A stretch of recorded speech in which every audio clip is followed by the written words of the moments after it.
به نام این دانا درود بر شما. سیاوشم با یه ویدیو آموزشی دیگه که اسم این ویدیو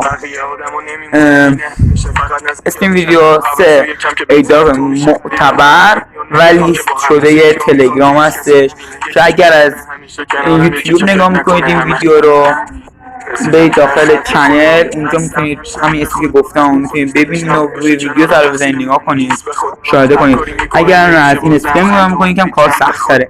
وارد این اینستاگرام میشید، وارد صفحه من میشید، روی لینک پیوندی یا بالا ضربه میزنید، روی چنل یوتیوب ضربه میزنید، وارد یوتیوب میشید. بعد که وارد یوتیوب شدید روی همین اسمی که الان گفتم ستاره آخر رو کلیک میکنید. اولی تتره، خب که این به شما تتر میده، تتر بر پایه ترون. خب اما با این کار نداریم، ما با اصل کاری داریم که خود تتر میده که الان